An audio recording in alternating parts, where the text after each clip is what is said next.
सादा जीवन उच्च विचार। यह सरल सा वाक्य भारत के प्रथम राष्ट्रपति डॉक्टर राजेंद्र प्रसाद के जीवन का सार वाक्य था। नमस्कार मित्रों, आज प्रस्तुत कर रहा हूँ डॉक्टर राजेंद्र प्रसाद के जीवन शैली, राजनीति, स्वतंत्रता संग्राम में उनके योगदान और उत्तरोत्तर स्वतंत्र भारत में उनकी भूमिका पर लेख के बारे। इस लेख का यह द्वितीय भाग है।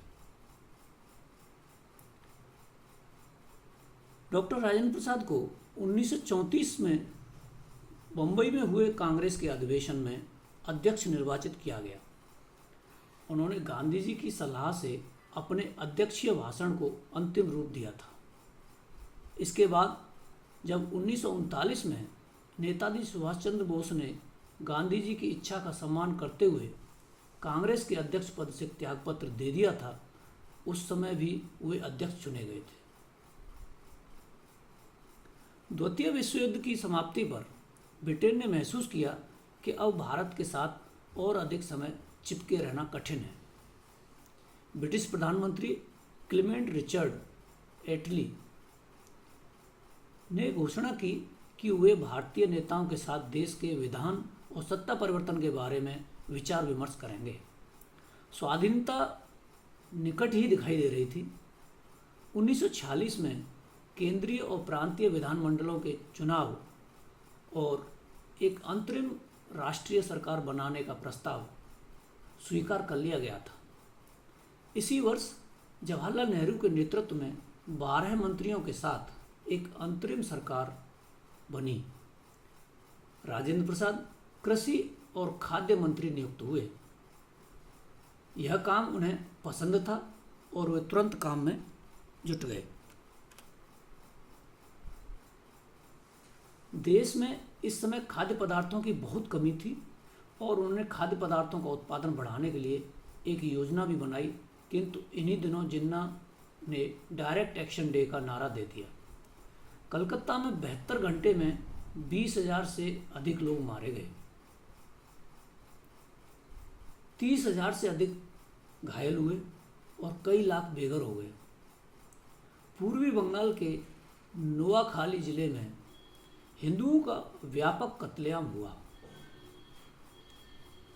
राजेंद्र प्रसाद ने जवाहरलाल नेहरू के साथ दंगाग्रस्त क्षेत्रों का दौरा करते हुए लोगों से अपना मानसिक संतुलन एवं विवेक बनाए रखने की अपील की।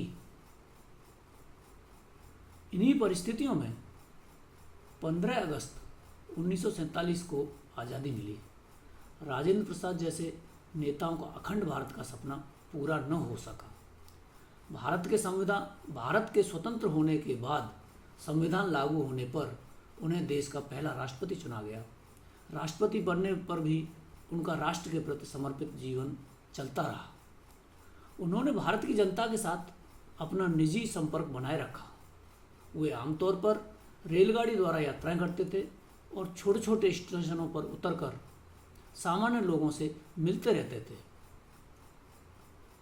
राष्ट्रपति के रूप में भी उनकी सादगी यथावत बनी रही। उनकी सादगी और ईमानदारी के बारे में कई तरह के प्रसंगों की चर्चा होती है। उन्हीं में से एक प्रसंग है तुलसी के बारे में। राष्ट्रपति का एक पुराना नौकर था तुलसी। एक दिन सुबह कमरे की झाड़ पोंछ करते हुए उससे राजेंद्र प्रसाद के डेस्क में एक हाथी दांत की कलम नीचे जमीन पर गिर गई। कलम टूट गई और स्याही कालीन पर फैल गई। राजेंद्र प्रसाद बहुत गुस्सा हुए। यह कलम किसी की भेंट थी और उन्हें बहुत ही पसंद थी। तुलसी इसके पहले भी कई बार लापरवाही कर चुका था। उन्होंने अपना गुस्सा दिखाने के लिए तुरंत तुलसी को अपनी निजी सेवा से हटा दिया। उस दिन वे बहुत व्यस्त रहे।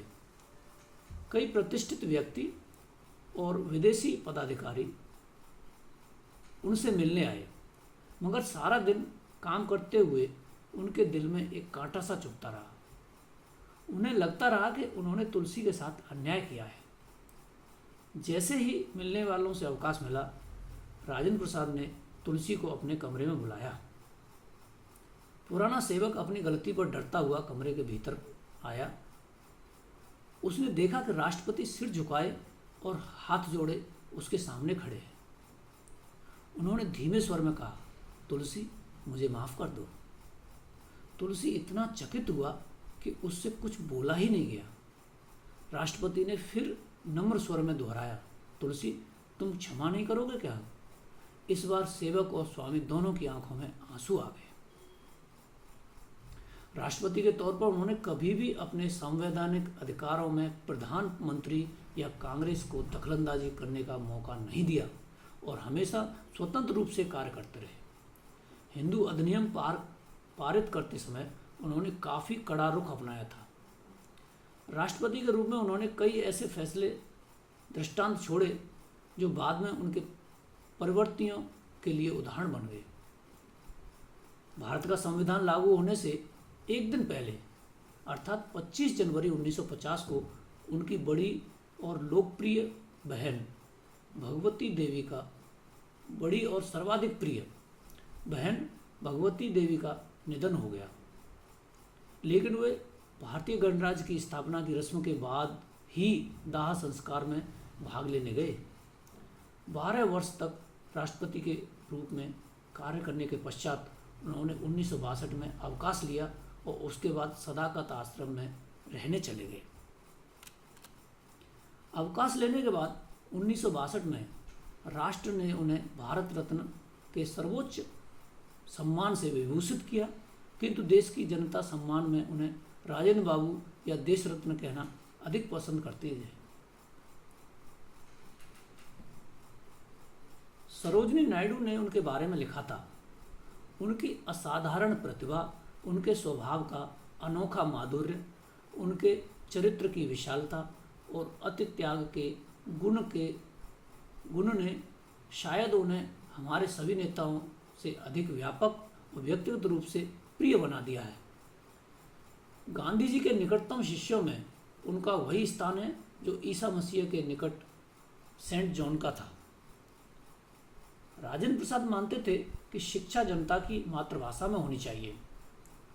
हिंदी के प्रति उनमें अगाध प्रेम था। भारत मित्र, भारतोदय, कमला आदि हिंदी की पत्र पत्रिकाओं में उनके लेख छपते रहते थे। 1912 ईस्वी में जब अखिल भारतीय साहित्य सम्मेलन का अधिवेशन कलकत्ता में हुआ, तब वे स्वागत समिति के प्रधानमंत्री थे। इसी तरह 1920 में जब अखिल भारतीय हिंदी साहित्य सम्मेलन का 10वां अधिवेशन पटना में हुआ, तब भी वे प्रधानमंत्री थे। 1926 में वे बिहार प्रदेशीय हिंदी साहित्य सम्मेलन के और 1927 में उत्तर प्रदेशीय हिंदी साहित्य सम्मेलन के सभापति चुने गए थे। उन्होंने हिंदी के देश और अंग्रेजी के पटना लॉ वीकली समाचार पत्र का संपादन भी किया था। खेद का विषय है कि जहां औसत दर्जे के नेताओं के नाम पर देश में अनेक शिक्षण संस्थाएं मौजूद हैं, वहां देश रत्न डॉक्टर राजेंद्र प्रसाद के नाम पर देश या विदेश में कहीं भी कोई प्रतिष्ठित शिक्षण संस्था नहीं है। उनके जन्मदिन को भी किसी विशिष्ट स्मारक के रूप में स्मरण नहीं किया जाता है। डॉक्टर राजेंद्र प्रसाद की कई महत्वपूर्ण पुस्तकें प्रकाशित हैं, जिनमें आत्मकथा, चंपारण में Satyagraha, India divided, Mahatma Gandhi and Bihar, the unity of India, at the feet of Mahatma Gandhi, Sanskrit और संस्कृति, भारतीय शिक्षा, गांधी जी की देन, साहित्य, शिक्षा और संस्कृति, खादी का अर्थशास्त्र और असमंजस प्रमुख है। डॉक्टर राजेंद्र प्रसाद की पोती डॉक्टर तारा सिन्हा ने युग पुरुष डॉक्टर राजेंद्र प्रसाद के नाम से जीवनी लिखी है, जिसे डॉक्टर राजेंद्र प्रसाद पर लिखी हुई सर्वाधिक प्रामाणिक पुस्तक माना जाता है। इसी प्रकार अनेक महान लेखकों ने उनके जीवन के बारे में अपनी लेखनी को कार्य में समर्पित किया और बड़ी से बड़ी पुस्तकें लिखी, लेख लिखे, आलोचनाएं और विमर्शों में, निबंधों में उन्हें स्थान दिया। सादगी की प्रतिमूर्ति इस महापुरुष की हम सदैव उस सरल वाक्य के द्वारा आम जनमानस याद करता रहता है, सादा जीवन उच्च विचार। मित्रों, अभी आप सुन रहे थे डॉक्टर राजेंद्र प्रसाद के जीवन शैली, स्वतंत्रता आंदोलन में संघर्ष और राजनीति में उनका योगदान के विषय पर लेख का द्वितीय भाग। धन्यवाद।